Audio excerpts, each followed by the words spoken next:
Hello students, आप सभी को अपने यूट्यूब चैनल निर्माण क्लासेस जेएमयू में स्वागत है। मैं धर्मेंद्र नाग। आज हम लोग क्लास 9th का मैथ सब्जेक्ट शुरू करने जा रहे हैं और ये मेरा क्लास 9th का पहला वीडियो है।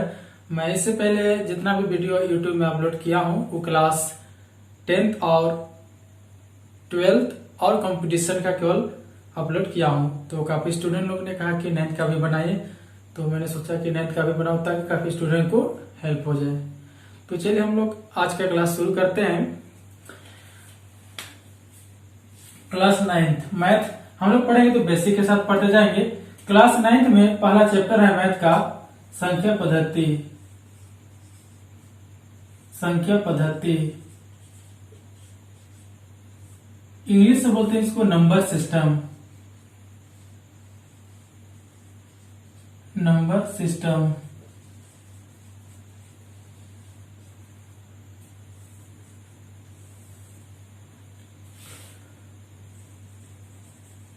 चैप्टर पहला, ठीक है। ये फर्स्ट चैप्टर में ठीक क्या है, संख्या पद्धति। इंग्लिश से क्या बोलते हैं इसका हम लोग नंबर सिस्टम। तो हम लोग इसका अंदर में पढ़ने से पहले, संख्या पद्धति जानने से पहले इसका अंदर में क्या क्या है उसके बारे में पहले जानेंगे, ठीक है। आप लोग कभी पढ़ाई करते हैं तो बेसिक के साथ पढ़ाई कीजिए ताकि आगे जाकर के अगला दिक्कत ना हो जाए, ठीक है। अभी आप लोग जैसे अभी 9th में पढ़ रहे हैं, ठीक है, तो 10th में जाइए, 10th के बाद 11th 12th फिर ग्रेजुएशन कीजिएगा। तो आप लोग कभी जॉब के लिए भी तैयारी कीजिएगा तो आपको सही सिलेबस पढ़ना पड़ेगा। तो हम लोग क्यों ना कि पहले ही अच्छा से पढ़े और बाद में ज्यादा मेहनत करने की जरूरत ना पड़े।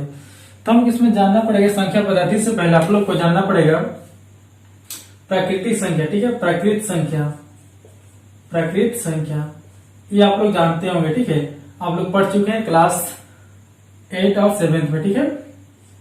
फर्स्ट है प्राकृत संख्या। प्राकृतिक संख्या क्या होती है, ठीक है। तो प्राकृतिक संख्या जो 1 से शुरू होती है और इनफाइनाइट टर्म तक जाती है, यानी कि अपरिभाषित होती है, उसे क्या कहते हैं, प्राकृतिक संख्या कहते हैं। जैसे 1 2 3 4 5 डॉट डॉट डॉट, ये साइन का मतलब हिंदी से आप परिभाषित कहते हैं और इंग्लिश से बोलते हैं इनफाइनाइट टर्म बोलते हैं, ठीक है।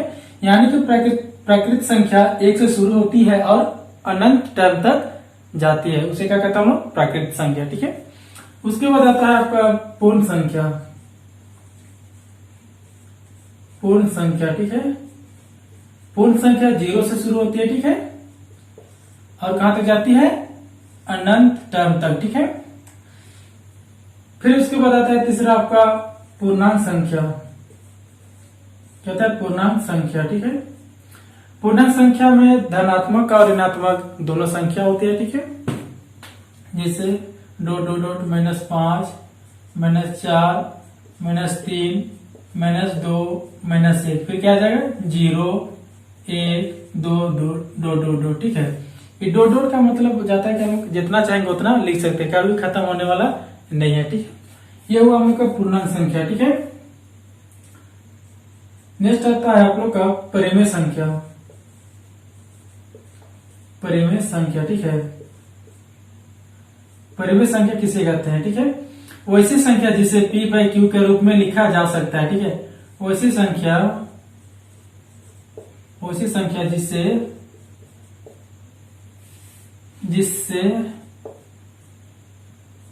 P/Q के रूप में लिखा जा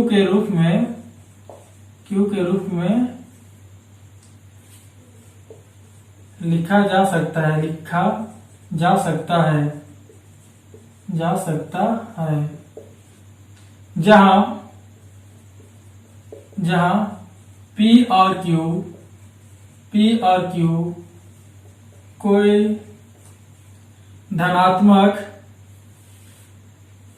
कोई धनात्मक पूर्णांक संख्या है, जहां Q बराबर 0 नहीं है। यानी कि एक बात हो रही है हम लोग का परिमेय संख्या, इंग्लिश से बोलते हैं इसको हम लोग रेशनल नंबर कहते हैं, ठीक है। ये सब आप लोग का काफी इंपोर्टेंट हो जाएगा, ठीक है। यहाँ से परिमेय संख्या, अपरिमेय संख्या, ठीक है, इसके बाद बताएंगे। तो परिमेय संख्या क्या होता है, जिससे हम लोग P/Q के रूप में लिख सकते हैं, उसे क्या कहते हैं हम लोग, परिमेय संख्या। लेकिन Q बराबर 0 नहीं होना चाहिए, जहां P और Q क्या है, कोई धनात्मक पूर्णांक संख्या, ठीक है। ये क्लियर हो गया। वैसी संख्या जिसे p बाई क्यू के रूप में हम लिख सकते हैं उसे क्या कहते हैं, परिमेय संख्या। जैसे एग्जांपल में 2, 0, 4/2, 25/5 आदि बहुत सारा ऐसे संख्या होगी जिसे हम क्या लिख सकते हैं, p बटा क्यू के रूप में। जहां देखेंगे कुछ ने 2 लिखा हुआ तो मतलब नीचे क्या है, 1 है। क्या है, 1 है, ठीक है। 0 के नीचे भी कुछ है, यानी कि 1 के नीचे में क्या होता है, छिपा हुआ रहता है, ठीक है। यानी कि यहाँ देखा जाए तो p का मान क्या हो गया, 2 और q का मान क्या हो गया, 1, यानी p बटा क्यू के रूप में हम लिख सक रहे हैं। तो जहाँ p बाई क्यू के रूप में हम जिसे लिख सकते हैं उसे क्या कहते हैं हम लोग, परिमेय संख्या कहते हैं, ठीक है। ये काफी इंपॉर्टेंट है, ठीक है। ये परिमेय संख्या समझ गए तो संख्या पद्धति का प्रश्नावली सारा खत्म हो जाएगा, ठीक है। फिर बात होती है अपरिमेय संख्या, ठीक है। अपरिमेय संख्या, अपरिमेय संख्या, ठीक है। अपरिमेय संख्या इंग्लिश में बोलते हैं इसको इरेशनल नंबर। अपरिमेय संख्या जस्ट परिमेय संख्या का उल्टा होता है, ठीक है, अपोजिट। वैसी संख्या जिसे p बटा q के रूप में नहीं लिखा जा सकता है, नहीं लिखा जा सकता है, नहीं लिखा जा सकता है, उसे अपरिमेय संख्या कहते हैं, उसे अपरिमेय संख्या कहते हैं, ठीक है। जैसे ठीक है, जैसे √2, √15, पाई, √3 इत्यादि। यानी कि अपरिमेय संख्या क्या होती है, इंग्लिश से बोलते हैं इरेशनल नंबर, यानी कि वैसी संख्या जिसे p बटा क्यू के रूप में नहीं लिखा जा सकता है उसे क्या कहते हैं हम लोग, अपरिमेय संख्या कहते हैं। जैसे √2, √3, √7, √5, √15, √17, पाई इत्यादि। बहुत सारे ऐसे एग्जाम्पल है जिसे हम लोग p बटा क्यू में नहीं लिख सकते। क्यों नहीं लिख सकते, क्योंकि जब भी हम लोग √2 का मान निकालेंगे तो वे पूरा रूट नहीं निकलेगा, यानी कि 2 का मान पूरा नहीं निकलेगा। जब भी रूट का वैल्यू निकालेगा तो पॉइंट में आएगा और कंप्लीटली रूट का वैल्यू नहीं निकलता है, ठीक है। तो इसे हम क्या कहते हैं, अपरिमेय संख्या। ये क्लियर हो गया, एक बार रिवीजन करते हैं, ठीक है। पहला क्या होता है, प्राकृतिक संख्या, यानी कि वैसी संख्या जो 1 से शुरू होती है और अनंत टर्म तक जाती है उसे क्या कहते हैं हम लोग, प्राकृतिक संख्या कहते हैं। जैसे 1, 2, 3, 4, डॉट क्या होगा, इनफाइनाइट टर्म, यानी कि अपरिभाषित है तो अनंत टर्म भी पढ़ सकते हैं, ठीक है, अनंत बिंदु तक जाती है, ठीक है। इसे कहते हैं प्राकृतिक संख्या। फिर आता है पूर्ण संख्या, वैसी संख्या जो 0 से शुरू होती है और अपरिभाषित तक जाती है उसे क्या कहते हैं हम लोग, पूर्ण संख्या कहते हैं। फिर आता है पूर्णांक संख्या, इंग्लिश से बोलते हैं इसको इंटीजर नंबर, यानी कि वैसी संख्या जिसमें धनात्मक और ऋणात्मक दोनों संख्या होती है उसे पूर्णांक संख्या कहते हैं। जैसे जैसे -5, -4, -3, -2, -1, 0 के बाद क्या आता है, फिर प्लस में जाएगा 1, 2, 3, 4, हम जितना चाहेंगे उतना लिख सकते हैं। ये कभी भी अंत होने वाला नहीं है, ठीक है। आप लोग जानते हैं जैसे गिनते हैं तो 100 के बाद फिर 101, 102 ये सब बढ़ते जाता है, खत्म होने वाला नहीं है। फिर उसके बाद आता है नेक्स्ट पर हम पढ़ रहे हैं परिमेय संख्या। ये अभी सिलेबस में काफी इंपॉर्टेंट है, ये तीनों, ठीक है, याद रखिए ये तीनों आप लोग पिछले क्लास में पढ़ चुके हैं, ठीक है। अब क्या होता है परिमेय संख्या, यानी कि जिसे p बटा क्यू के रूप में लिखा जा सकता है उसे क्या कहते हैं हम लोग, परिमेय संख्या। जहां p और q कोई धनात्मक पूर्णांक संख्या है लेकिन q बराबर 0 नहीं है। जब भी परिमेय संख्या हम देखेंगे q का मान कभी भी 0 नहीं होना चाहिए। क्यों नहीं होना चाहिए, क्योंकि अगर q का मान 0 हो गया तो 0 से भी कोई भी संख्या भागा देने पर क्या आता है, अपरिभाषित आता है, ठीक है। यानी भाग नहीं जाता है। क्लियर हो गया? कोई दिक्कत यहाँ तक नहीं है। चलिए आगे बढ़ते हैं। अब आता हम लोग अपरिमेय संख्या। अपरिमेय संख्या किसे कहते हैं? कि वैसे संख्या जिसे P बटा Q के रूप में नहीं लिखा जा सकता है उसे क्या कहता है हम लोग? अपरिमेय संख्या। जैसे √2, √7, √5, √3, फिर क्या लिखा है √13, √11, इस सब का वैल्यू हम लोग नहीं निकाल सकते। निकाल सकते हैं लेकिन पूरा वैल्यू नहीं निकाल पाते हैं। ठीक है, इसलिए इसको बोलते हैं हम लोग अपरिमेय संख्या। क्लियर है? कोई दिक्कत यहाँ तक नहीं है। ठीक है, चलिए आगे करते हैं। इतना समझ गए? ये सारा बेसिक था। ठीक है, संख्या पद्धति का, नंबर सिस्टम का। ठीक है, अब इसी से रिलेटेड होकर हम लोग बनाएंगे प्रश्न वाले। ठीक है, चलिए जहां तक समझ में आता है पूछते जाएगा। ठीक है, संख्या पद्धति आप देखेंगे प्रश्न वाली 1.1,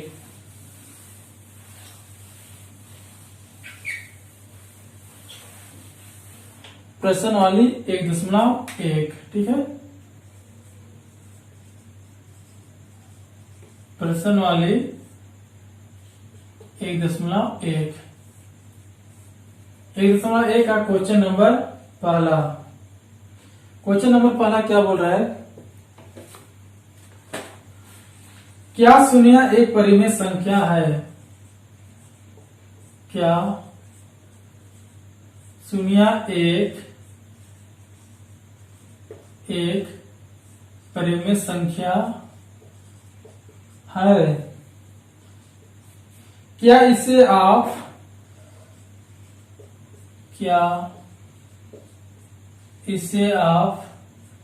P बटा Q के रूप में लिख सकते हैं? Q के रूप में लिख सकते हैं?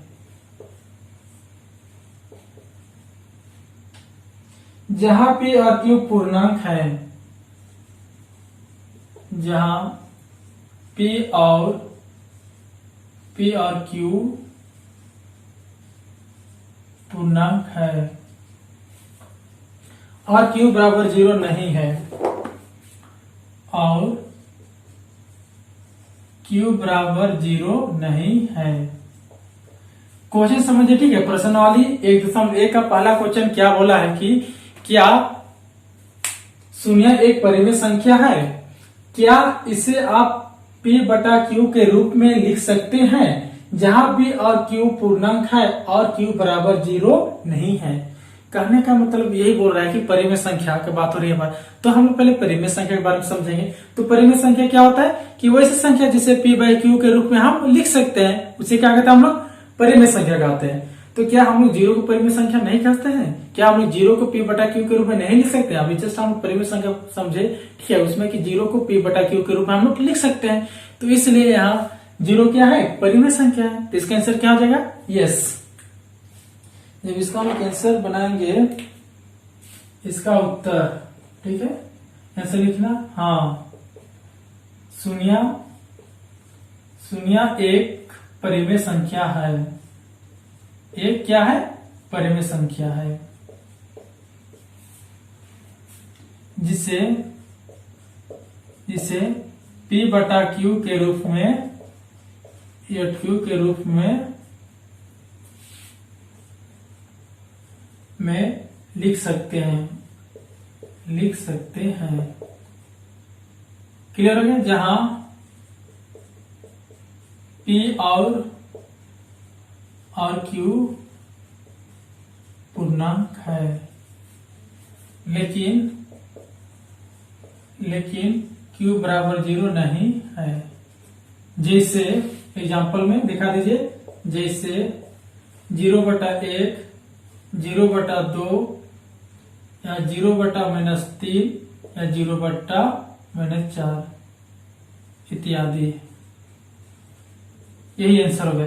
इसमें से आप लोग कोई एक एग्जाम्पल लिख सकते हैं। ठीक है, 0/1 लिख सकते हैं, या ठीक है बताने के लिए, तो डायरेक्ट एग्जाम में लिख दीजिएगा अगर एग्जाम में पूछा जाए। ठीक है, कि क्या 0 एक परिमेय संख्या है? हाँ, तो यस, 0 क्या है? परिमेय संख्या है। क्यों है? क्योंकि इसे हम लोग P बटा Q के रूप में लिख सकते हैं।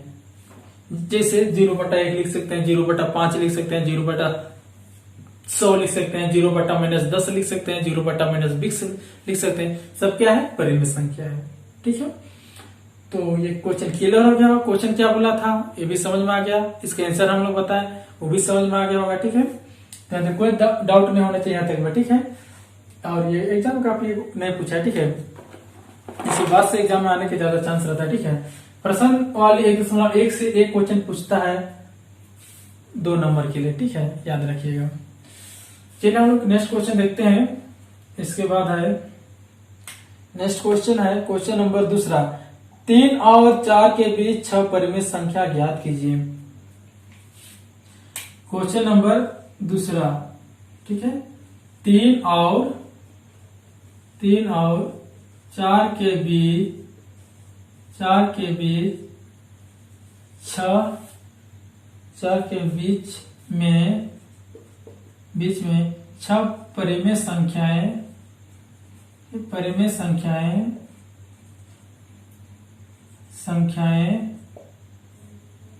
ज्ञात कीजिए। क्वेश्चन ध्यान से देखिए और समझिए। ठीक है, क्वेश्चन क्या बोला है?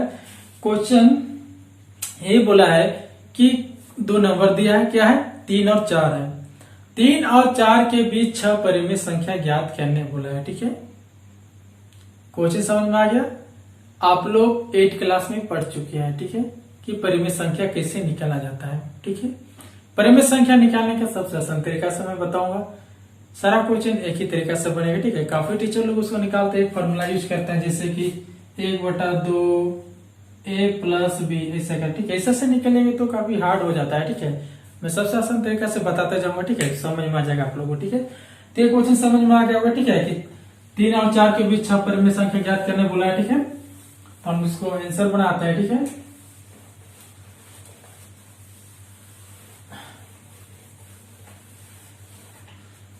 इसका हम लोग सॉल्यूशन ज्ञात करते हैं। ठीक है, उत्तर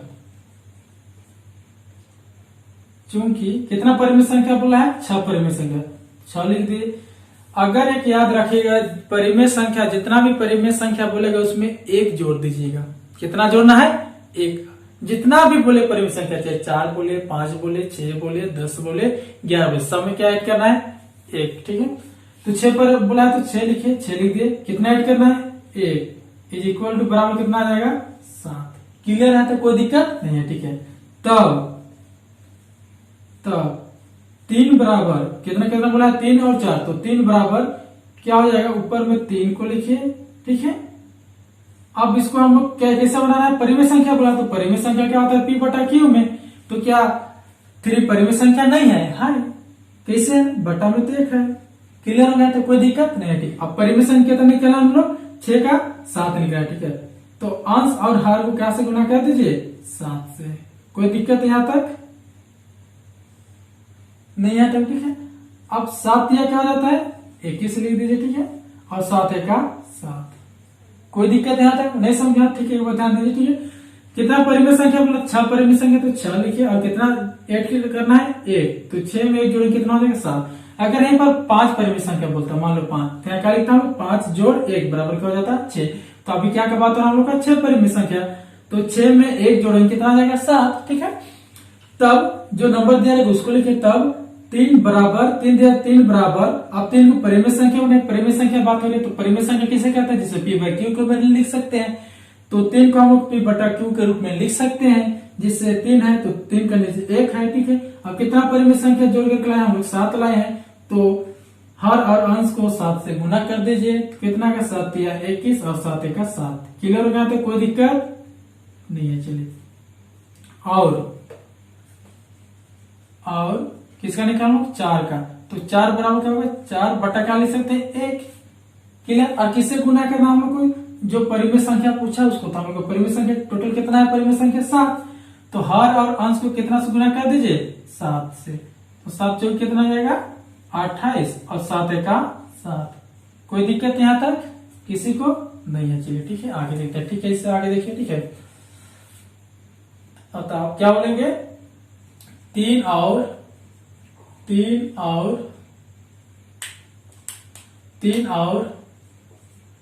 4 के बीच में 6 परिमेय संख्या, 6 परिमेय संख्या बराबर कितना है 21। 3 का कितना निकला हम लोग का, 3 का निकाला है 21/7 और 4 का निकाला है हम लोग 28/7। अब दोनों का बीच में कितना परिमेय संख्या आना चाहिए हम लोग को, 6 परिमेय। तो 21 तो लिखा हुआ, तो 21 का क्या हो जाएगा 22, 22 बटा क्या होगा 7, फिर क्या होगा 23/7, फिर क्या होगा 24/7, फिर क्या होगा 25/7, फिर क्या हो जाएगा 26/7, फिर क्या आ जाएगा एक बार 27/7। देखिए गिनिए 1 2 3 4 5 6।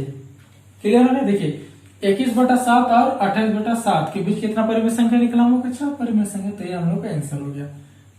किसी को दिक्कत तो यहाँ तक नहीं है, बहुत इजी तरीका से बताया हूँ, ठीक है। तो समझ में आ गया होगा कैसे करना, ठीक। कभी कभी टीचर लोग क्या लिख देते हैं, आप गौर कीजिए, ठीक है, कि आता है लिख दे, ठीक है, यहाँ पर आता करिए, ठीक है। काफी टीचर लोग क्या लिख देते हैं, कहीं पर लिख देंगे कि 21/7 और 28/7 के बीच में 6 परिमेय संख्या, ऐसा लिख देते हैं। तो इससे कंफ्यूज मत होइए, ठीक है। आप ये लिखिए या तो ये लिखिए, आंसर एक ही आएगा, ठीक है। लिखने का तरीका अपना अपना है, ठीक है। तो यहाँ तक कोई दिक्कत नहीं होना चाहिए, ठीक है। इसका और एक क्वेश्चन देखते हैं तो ज्यादा समझ में आ जाएगा। ये क्वेश्चन इंपॉर्टेंट है, एग्जाम में आता ही आता है, ठीक है। परिमेय संख्या निकालने देता ही देता है। चलिए नेक्स्ट क्वेश्चन देखते हैं क्या बोलता है। Next question, question number 3।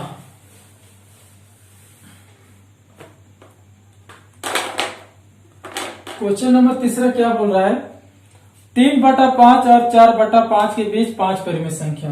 कितना परिमेय संख्या बोल रहा है अभी 5, ठीक है। किसके किसके बीच में बोला है, 3/5 और 4/5 के बीच में, ठीक है। कोई दिक्कत यहां तक में। क्वेश्चन क्या बोला है, क्वेश्चन नंबर 3 कि 3/5 और 4/5 के बीच में 5 परिमेय संख्या ज्ञात कीजिए। क्या बोला है, 5 परिमेय संख्या, ठीक है। अब यहाँ 5 की बात हो रही है तो क्या लिखेंगे हम, क्योंकि 5 में क्या कर, जितना भी परिमेय संख्या बोलेगा उसमें हमेशा 1 जोड़ते जाना है, ठीक है, याद रखिएगा, ठीक है। तो 5 में 1 जोड़ेंगे कितना आ जाएगा हम लोग परिमेय संख्या, टोटल 6 आ गया, ठीक है। तब हम लोग क्या लिखते हैं, तब 3 दिया, तब कितना दिया 3/5, तो 3/5 पर देखिए P/Q में लिखा हुआ है P/Q, यानी कि 3 कितना है 5, P का मान हुआ 3 और Q का मान कितना हुआ 5, तो यानी कि क्या परिमेय संख्या है, ठीक है। आप क्या करना पर फिर से लिख दे 3, नीचे में लिख दीजिए 5 और कुल कितना परिमेय संख्या था 6, तो नीचे ऊपर हर अंश को 6 से गुना कर दीजिए, ठीक है। तो 6 कितना होगा 18, 6×5 कितना हो जाएगा 30। कोई दिक्कत यहां तक किसी को नहीं है, चलिए ठीक है। और क्या बोला है 4/5,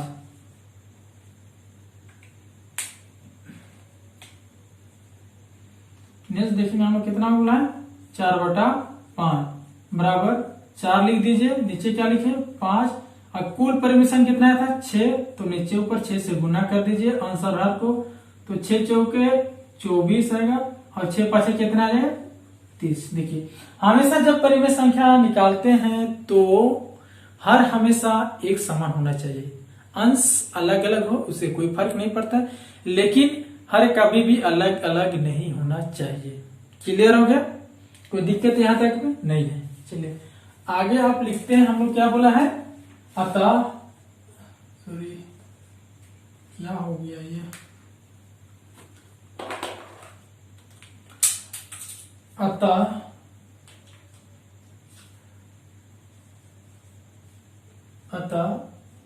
3/5 और 3/5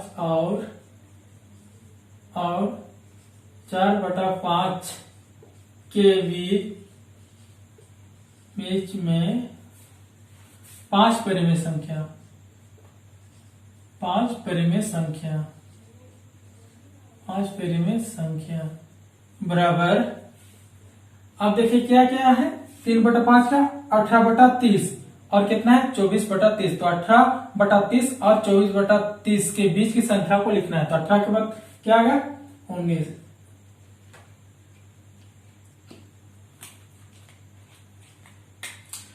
तो क्या हो जाएगा 19/30। 19 के बाद क्या आएगा 20/30, फिर 21/30, फिर 22/30, फिर क्या आएगा 23/30। देखिए कैसे लिखे हम लोग का 3/5 कितना आया था हम लोग का टोटल 18/30, और 4/5 कितना आया था हम लोग का 24/30। हमेशा याद रखिएगा कि आधार एक समान होना चाहिए, ठीक है, और अंश कुछ भी हो, से कोई फर्क पड़ने वाला नहीं है। तो हम लोग को ये दोनों का बीच में कितना परिमाण संख्या निकालना है 5, ठीक है, यानी कि 18/30 किससे है 3/5 का जब पूरा सोल्व किए तब इतना है, और इसे कितना है 4/5 का। तो ये दोनों का बीच का 5 परिमेय संख्या होगा 18। तो लिखे हम लोग 18 तो 2 बड़ा नहीं लिख सकते, तो क्या लिख सकते 19, 20, 21, 22, 23, और नीचे हर में कितना है 30 है, सब में क्या रहेगा 30, 30, 30। अगर 40 रहता तो 40, 40, 40, 50 रहता तो 50, 50, 50। तो ये हम लोग का आंसर हो गया। कोई दिक्कत है यहाँ तक नहीं है, ठीक। काफी टीचर लोग क्या करते हैं ये वाला क्वेश्चन में और एक्सरसाइज में भी देखिएगा, ठीक है, कि जब आते हैं तो एक समान है पहले से, तो इसको हम लोग नीचे ऊपर 10 से गुना कर सकते थे, ठीक है, 20 से गुना कर सकते थे, ठीक है, तो भी आंसर हो ही आएगा, ठीक है। हर टीचर इसको अलग अलग तरीका से बताते हैं, लेकिन सबसे बेस्ट तरीका यही है, ठीक है। ये तरीका से क्या होता है कि सारा भी जितना भी परिमेय संख्या पूछे क्वेश्चन सारा बन पाएगा, ठीक है। तो आज हम लोग इतना ही करते हैं, और मैं उम्मीद करता हूँ कि ये वीडियो में जितना भी क्वेश्चन मैं बताया हूँ वो सारा समझ में आ गया होगा। तो थैंक यू वीडियो देखने के लिए। मैं इसी के साथ आप सभी से लेता हूँ विदा। धन्यवाद।